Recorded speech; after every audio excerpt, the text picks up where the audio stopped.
Je pense qu'il faut effectivement y penser en fait très fort parce que, je faisais un rappel historique en 1934, en France, la main tendue en fait du Parti communiste en fait aux travailleurs chrétiens a permis de gauche en fait d'ouvrir la porte.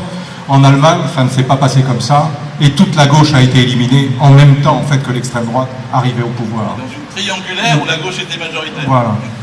Donc c'est effectivement, il y a un enjeu majeur. Maintenant à toi. Oui, merci. Bonjour à toutes et tous. D'abord, je veux remercier la Fédération du Parti communiste français de Lot-et-Garonne d'avoir permis ce débat. Je vais essayer de tenir dans le quart d'heure, 20 minutes pour qu'on ait un échange ensemble. Remercier Frédéric Roche, avec qui je travaille bien au Conseil national du Parti communiste français, mais aussi saluer Michel Serrouti, avec qui nous avons partagé aussi des combats. Et puis Raymond Girardi, tous les camarades de Marmande et tous les représentants des différentes formations de gauche. Parce que je partage, moi, l'indignation de Gérard Fillon. Je vais même aller plus loin parce qu'il y a un débat entre le Parti communiste et le Parti socialiste. On l'a eu, nous, dès 2012, où nous avons refusé, les communistes, de participer à ce gouvernement avec des craintes sur les orientations que défendaient le Parti socialiste et François Hollande. Et je pense qu'il faut qu'on se dise les débats qui ont lieu entre nous, ou les contradictions individuelles, pour arriver effectivement, et Gérard a raison, aux convergences possibles. Parce que je crois qu'il faut qu'on situe ce moment dans une période historique majeure du rapport capital-travail.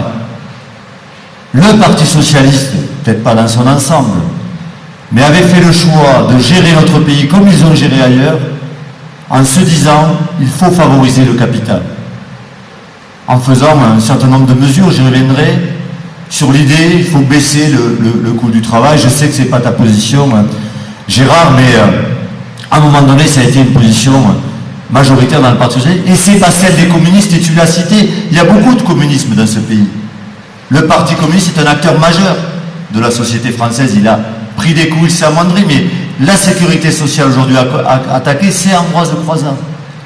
Les services publics, on a peu évoqué les services publics. Il y a de la richesse de notre pays, et dans le rassemblement, le plus souvent, sur des propositions du Parti communiste, nous en faisons dans cette campagne, qui ont su être mis au service du commun, du bien commun. Et ça, les capitalistes, ils n'ont jamais supporté, et ils cherchent effectivement à prendre leur revanche. Mais je dirais que c'est aussi une situation internationale majeure. Je suis moi aussi militant de la CGT, je suis infirmier, moi. Et donc j'ai cité un de nos dirigeants, Gérard, Bernard Thibault. Bernard Thibault, il vient de sortir un livre, il dit « La Troisième Guerre mondiale est sociale ». Dans la situation que nous vivons, et que Fillon et Macron veulent prolonger, et Marine Le Pen aussi, sur la destruction des acquis sociaux, et notamment, je crois, des choses importantes, ça a été dit avant moi, sur la question du salariat, sur la question de l'attaque des statuts. En 2013, Bernard Thibault, au congrès de la CGT à Toulouse, alerte sur l'idée que plus de 50% des salariés aujourd'hui dans le monde sont hors statut. Dans le livre, je crois que ce chiffre-là a augmenté. Il travaille aujourd'hui à l'Organisation internationale du travail. C'est vrai pour le continent africain et le continent d'Amérique latine. C'est-à-dire que les tâcherons, les journaliers, sont aujourd'hui une majorité dans le monde des salariés. Et en gros, l'objectif du capital, c'est effectivement d'anéantir les acquis sociaux.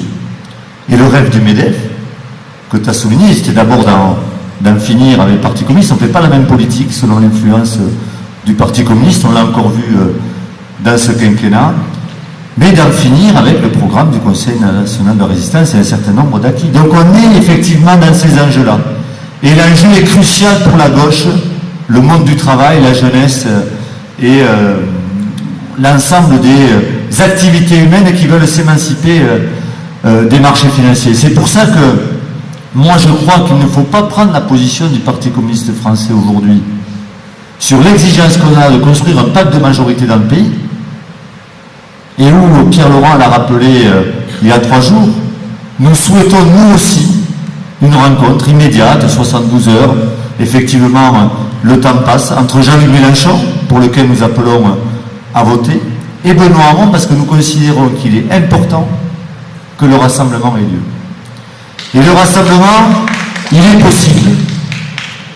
Dans un acte, bien sûr, décidé par l'un des deux, mais moi je mettrai les deux face à leurs responsabilités. Parce que je crois que ce n'est pas l'affaire du Parti Socialiste ou l'affaire des Insoumis. Des millions d'hommes et de femmes dans ce pays veulent ce rassemblement. Ils l'ont exprimé. En tout cas, des millions d'hommes et de femmes alertent sur le fait qu'ils ne veulent pas Le Pen, ils ne veulent pas Fillon et ils ne veulent pas de Macron. Donc si nous voulons aujourd'hui que les conditions soient réunies pour que Jean-Luc Mélenchon puisse accéder au deuxième tour de la présidentielle, ou Benoît Hamon, parce qu'on ne peut pas dire l'un sans l'autre, si on appelle au rassemblement.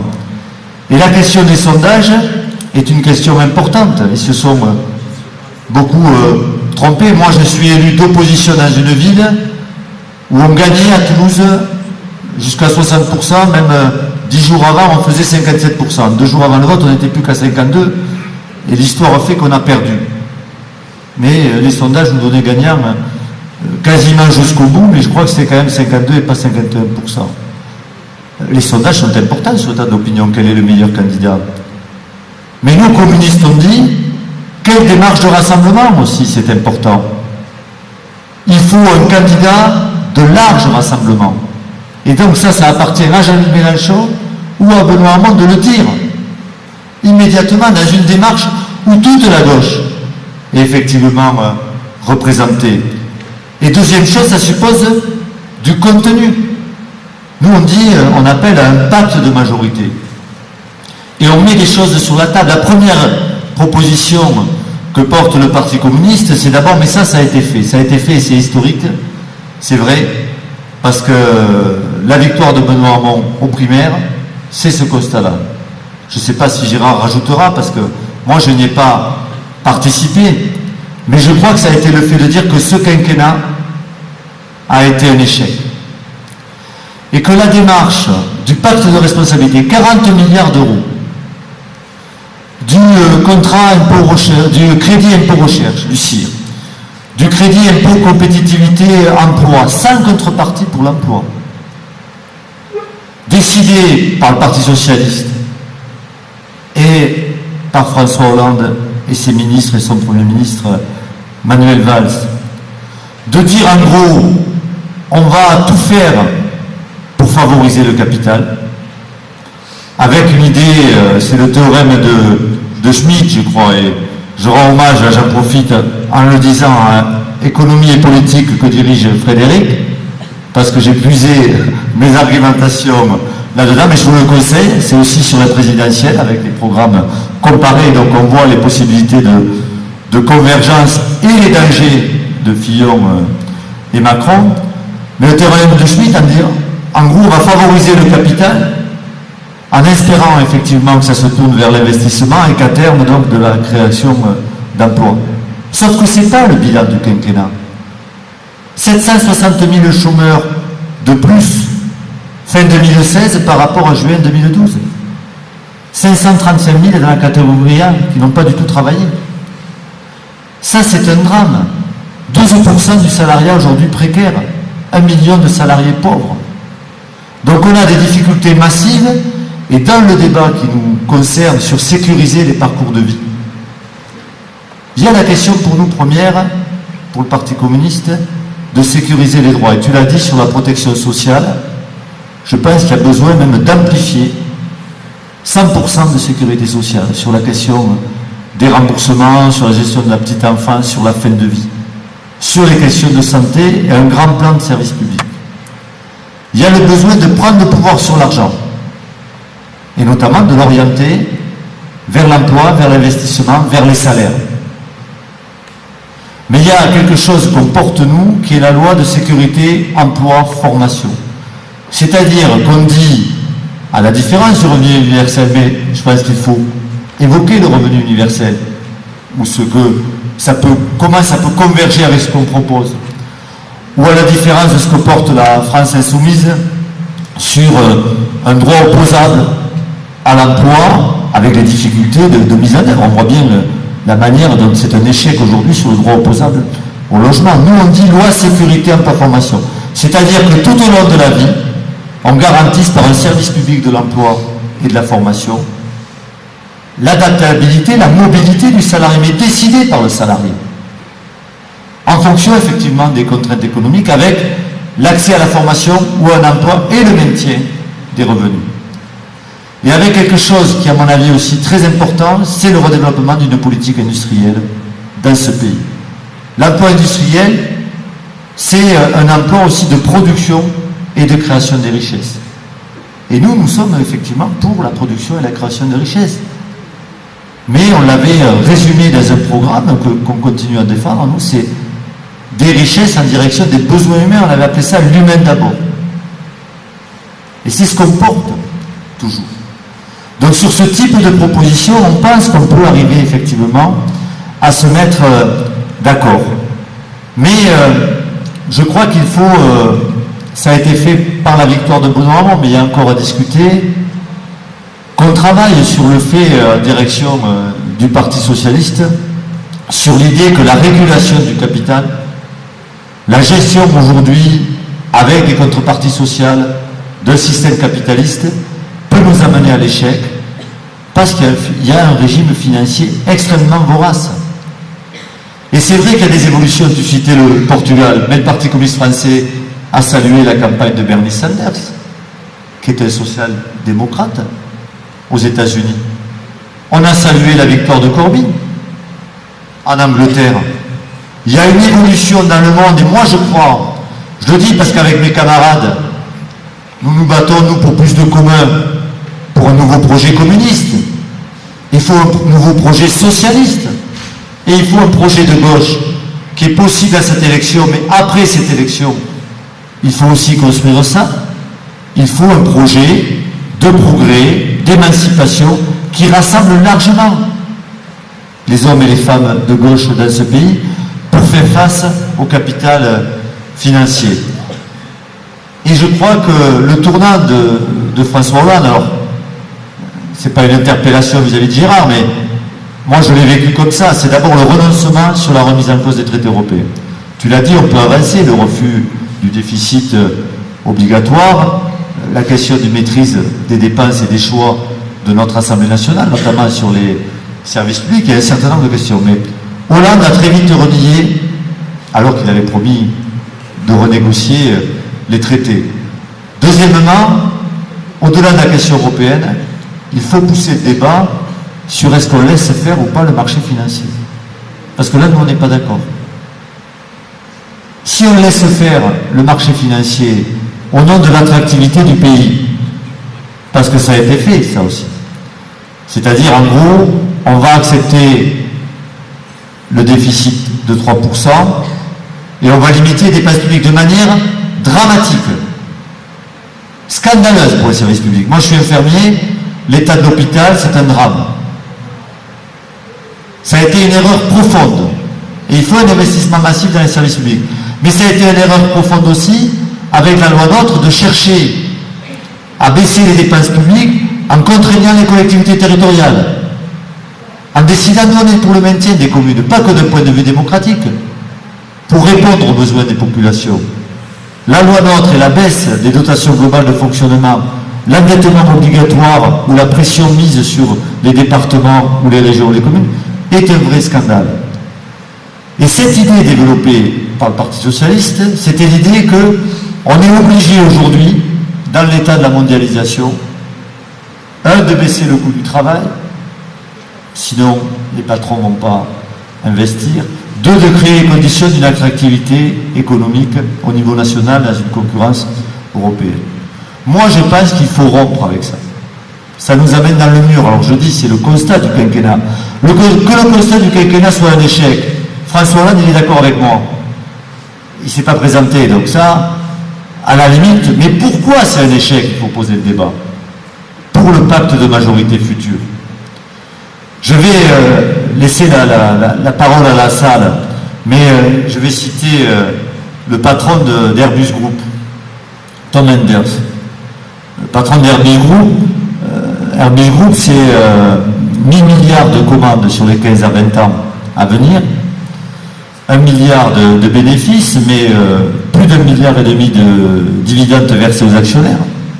C'est la première fois d'ailleurs que les dividendes sont supérieurs aux bénéfices. Et Airbus Group a lancé un plan de licenciement, de non-remplacement de postes, autour de 2000 emplois, notamment dans Airbus Hélicoptère. Toulouse, on n'est pas concerné, mais on est la seule force politique à Toulouse à protester contre ces orientations-là. Et Airbus Group, dans le même temps où il réalise cela, il décide de passer sur son chiffre d'affaires, sur la recherche et développement des futurs avions, de 7% à 4%. Pourquoi? Parce qu'il a préféré reverser aux actionnaires sur les engagements. C'est un véritable danger. Cette idée qu'on pourrait construire une politique d'emploi, je parle pour le pays, ou une politique industrielle pour Airbus, en rognant sur le futur, en rognant sur les investissements pour l'entreprise, peut conduire à la catastrophe. Et je crois que dans le quinquennat qu'on vient de vivre, c'est la même logique. Il y a eu un renoncement de la part de l'État français il y a un an, je me trompe peut-être dans les dates, un an et demi, sur la structuration financière d'Airbus Group. Les États ont accepté d'être minoritaires. Au passage, Lagardère et Daimler en Allemagne, je crois qu'on atteignait là aussi 2 milliards, ont revendu leurs actions en faisant un bénéfice considérable. Et on a créé un capital flottant qui aujourd'hui décide de manière largement majoritaire, tu dis 12%, moi je ne citais pas de chiffres, mais effectivement de manière importante de l'avenir du groupe. Ce capital flottant, c'est les marchés financiers. Il y a Mittal, il y en a d'autres, enfin c'est des gens qui spéculent. Et Tom Enders, il a eu une phrase pour souligner ça, il a remercié le gouvernement français, François Hollande, à l'époque, bon, les gouvernements européens, en disant « Vous avez eu raison ». Et c'est la première fois dans une industrie stratégique. Airbus Group, c'est aussi la défense. Il a dit, enfin notre entreprise ne va plus être soumise aux politiques, mais va fonctionner avec le sentiment du marché. Le sentiment du marché. Donc, c'est très aléatoire. En gros, on a soumis l'industrie majeure pour le pays à la finance. Et le sentiment du marché, vous savez, le marché, il n'est pas national aujourd'hui. Il est mondialisé, ça veut dire que si le sentiment du marché, c'est de fermer des milliers d'emplois, ici, dans une région, ou notre grande région, en tout cas, à l'échelle du pays, où Airbus Group, on en a peu parlé, mais la France est riche, avait un produit intérieur brut de plus de 1000 milliards, mais si on enlève l'industrie aéronautique, je crois qu'on est dans une autre situation. Parce que la casse industrielle fait que les produits manufacturés en France, je ne sais plus qui aujourd'hui est en capacité. La situation globale de l'industrie fait que ce sont des dizaines de milliers d'emplois qui ont été supprimés et qu'aujourd'hui, l'industrie aéronautique et spatiale masque peut-être en partie l'apport dans la richesse. Mais si on n'avait plus ça, on serait dans une situation potentiellement comparable à la Grèce. Donc je crois qu'il faut qu'effectivement on se mette d'accord. Ça c'est une exigence qu'on porte et c'est possible, moi aussi je le dis avec Gérard Filoche. Aujourd'hui, il y a une possibilité d'accord entre Jean-Luc Mélenchon et Benoît Hamon. Il faut que les deux, bien sûr, l'acceptent. Il ne s'agit pas pour nous de dire il y en a un qui s'enlève au profit de l'autre dans la situation. Ça veut dire qu'il faut qu'ils se rencontrent avec la gauche et qu'on regarde les capacités d'un pacte de majorité. Ça, c'est possible dans l'immédiat. Et ça répond au danger de laisser notre pays dans les mains de dirigeants qui vont, Macron, Fillon, voire Marine Le Pen, parce que moi, je ne peux pas instruire ce débat. Je regardais dans les sondages, si dans le débat, cette notion des sondages vient, je voyais que dans le dernier sondage de deuxième tour, Marine Le Pen elle est à 41-42%. Elle a pris plus 5 ou plus 6% dans la semaine qui vient de s'écouler face à Emmanuel Macron. Donc cette situation-là, elle est aussi possible. Et moi je crois qu'Emmanuel Macron n'est pas le meilleur rempart contre Marine Le Pen. Dans la situation d'abandon de la ruralité, moi je vois la colère. Je suis d'un département où il y a une grande ville comme Toulouse, mais le département de la Haute-Garonne, c'est pas que Toulouse. c'est des zones en abandon, où il y a une colère profonde, et notamment une colère qui s'exprime encore plus fort, Gérard disait un hologramme, mais contre une invention, un candidat inventé par des puissances financières et médiatiques, qui est Emmanuel Macron. Dans une situation où un ensemble de l'électorat de gauche regardera ce candidat, effectivement, porteur de déréglementation, de l'ubérisation du travail de manière très négative, et où François Fillon, et c'est sa faute, il est malhonnête avec l'argent. Donc c'est normal qu'il paye. Mais où François Fillon croyait avoir l'élection gagnée, je ne sais pas ce que sera la réaction des électeurs de François Fillon, qui effectivement sont à un niveau assez important. Il n'est pas encore cuit, François Fillon. Donc nous, on appelle à un acte fort qui redynamiserait la campagne. Et cet acte, c'est la décision de 2 hommes, mais c'est l'engagement de millions d'hommes et de femmes qui permettrait de gagner, et si on n'imagine pas qu'on pourrait gagner, qui permettrait de redonner d'espoir. Moi, avec mon parti, je ne renonce pas à l'idée qu'au lendemain de l'élection, nous soyons tous des perdants. Toulouse, c'est ce qui s'est passé. Qu'on ait fait 38%, 10%, 7%, 5%, 20%, il y avait plusieurs listes à gauche. Tout le monde s'est fait engueuler au lendemain de la victoire de la droite. Parce qu'en gros, les scores avaient été oubliés. Tout était de côté, c'était la droite qui avait gagné et qui en plus a tapé dur. Casse des protections, casse des services publics, augmentation des impôts, de manière très forte. Demain, si Macron, Fillon gagne, c'est toute la gauche qui aura perdu. Et la question du rassemblement se posera à nouveau, parce qu'on ne gagne pas par assemblée. Les communistes, souvent, ils payent, mais ils ont une conviction chevillée au corps. On l'a fait avec notre candidat, qui est aussi notre député européen, Jean-Luc Mélenchon. On lui a permis d'être candidat le parrainant cette année. On l'a élu député européen en 2009, puis on l'a réélu en 2015. On parle de la question du rassemblement aujourd'hui avec le Parti Socialiste, avec les critiques que j'ai émises, et ça peut se faire sur du contenu, mais personne ne gagnera seul dans ce pays. Personne. Divisé pour mieux régner, il y en a d'autres qui l'ont fait. Donc cette question-là, elle est vraie maintenant. Pour moi, elle est vraie aussi si nous ne gagnons pas.